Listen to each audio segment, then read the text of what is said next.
Finally, team battles are playable once again due to another sudden update from the Dragon Ball Games account. And they have already updated Dragon Ball Sparking Zero to have a completely different feature when it comes to how health swapping works in team battles. Now, for team battles, health swapping was bugged for quite a while, where during randomly, the last minute of a fight, any character that swapped from that point forward would come back with all of the health fully recharged. Whether it was a Cyberman or Hirudegan or Ultra Instinct Goku, every character would just have their health fully recharged. There are even some instances where this would happen before the counter goes down to a minute. It was really like wild. Like no one wanted to do team fights for a long time, but the Dragon Ball games they've already fixed it. Bandai Namco Sparking Zero team, they were quick when it comes to these updates. You'd think they'd slow down because it's December and this is when companies usually go back to they're like, oh, everyone take the holiday off, go to your families and stuff like that. No, they are going ham for December's updates for Dragon Ball Sparking Zero. That is very, very nice to see. But it's not just health swapping. They've changed a bunch of features, including other things with team battles.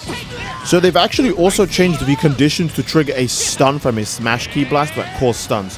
What they mean by this is that they've already nerfed the paralysis ki blast cheese. So now my video that I made like yesterday or the day before is outdated. They've already patched that. They work really quick. Imagine if Xenoverse had devs like this. I know I'm going to keep bringing it up, but really Xenoverse 2 could have actually been like, it could have been a pretty good 8 out of 10 game if they actually fixed all the issues in the game. You know, they didn't even have to implement any things like greater customization. They could have just fixed all the issues and the game would have been an automatic 8 right away. But Sparking Zero, it's doing itself a lot of favors already because we're already getting a lot of the annoying stuff that really ruins the player experience out of the game. I would still say they need to probably adjust how easy the perception mechanic is to abuse before the game becomes completely perfect online, because people don't even block in this game, they just use perception. It's actually depressing. So yeah, that's pretty sad. But that's not the only change. They also actually fixed an issue where knocking enemies downwards would basically end a combo, and apparently that was not supposed to be a thing. Basically meaning most of the time when you knock enemies down, either through the flying finisher, or even if your super attack knocks the enemy down, you're still actually supposed to be able to combo them from that position. And you can kind of see this with Super Saiyan 4 Goku. If you use I'll beat you in 5 seconds, then Meteor Smash, then Dragon Fist, or before your sparking mode ends, you can actually now combo all of the moves together. And that is an actual instant kill combo to every character in the game. That's actually nuts. So Super Saiyan 4 Goku can legitimately beat every character in the game now, actually in 5 seconds. Completely absurd, but it's another great benefit to the updates of Dragon Ball Sparking Zero. They just make everything feel way better, man. I'm so glad that they fixed the whole not fixed, I'd say, but they changed Z counters, right? Z counters were so annoying to get into. They're still kind of annoying to get into if someone just ends up spamming super counter, so they force you into them every single second. But it's not like a life or death situation. Now, losing a Z counter doesn't just mean you lose the whole game, and I think that's very cool. I think when you combine all of these things together, actually, alongside the fact that the netcode for the game is better, because again, I recorded even more fights for these team battles, right? The netcode for the game is so much better now that you saw it in this video earlier, but 2 super explosive wave ultimate attacks, right, from Oob and Raccoon, I was able to just block both of them. Normally when you press the block button, the game would be like, alright, well, first we have to check if it actually went through on our side, on the connection side, before we actually give you the god and stuff like that. And, you know, that's really annoying, but it's nice to see that I was actually able to block both the ultimate attacks on reaction, just because I could tell the person was going to do them right. That's pretty cool. The game didn't lock me in a different animation or anything because I read a different button and, you know, that Emperor hadn't finished. I was able to actually defend myself against ultimate attacks, so that's cool.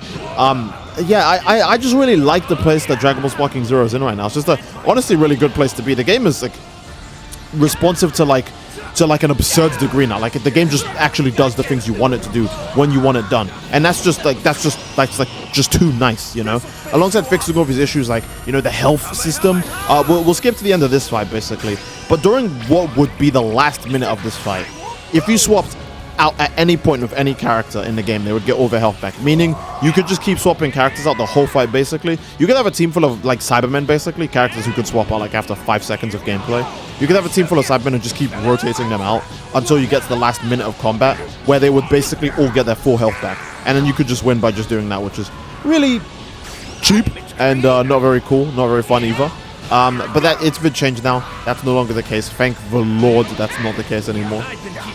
Now, I've seen a few people online say that the HP bug is still in the game, and presumably they only fixed it for character swapping. The HP bug does not take into account stuff like characters dying and swapping into a new character, or de-transforming and swapping into a new character that way, because basically when you de-transform, you turn into a different character, right? So you'd get your health back from the bug still. But I swapped with my characters a lot throughout the match, and I didn't get all my health back. You can see Damagoku here, he's actually still missing health, which implies he took damage at one point. So it's not like this is the first time I've tagged him in. And I just beat Master Roshi now, and Gohan tags in, he's not at full health. So it's definitely, it's now entered the realm of true bug rather than something that just is going to happen in every match. And now it's just going to happen randomly, right? So for some people online, they're still experiencing the bug where taking out someone's character or de-transforming will actually make the bug show up. And for certain other people, it's just not going to happen in certain matches. I think it's probably connection based now, so it's a bit out of hand. We won't know the full extent of this bug, I guess, until they do another patch for it.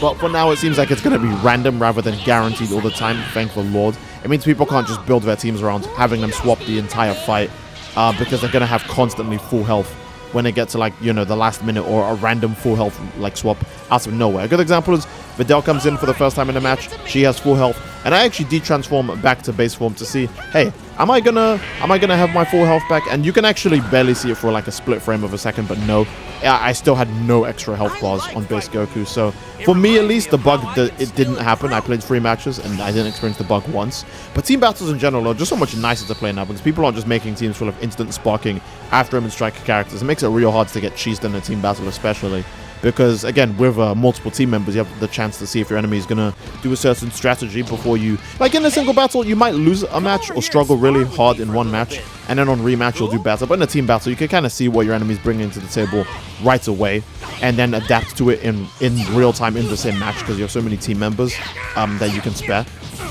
And I think that's cool. Removing all the cheese from, well, not all the cheese, but removing most of the cheese from the game, right? And then adding in like the better online connectivity and fixing the rage quitting issue. Here's a good example of the rage quitting issue actually affecting ranked matches already. In my second match, I'm starting to toast my opponent, because my opponent, I don't want to be like rude, but all my opponent did was literally just perception and melee supers the whole match. And he's somehow like A rank or B rank, so you can tell he just does that to everyone in fights. Now that kind of person, again, people who rely on, you know, meta and all that stuff and these like tactics, they are usually more likely to rage quit than someone who was just playing the game like legit, playing the game straight.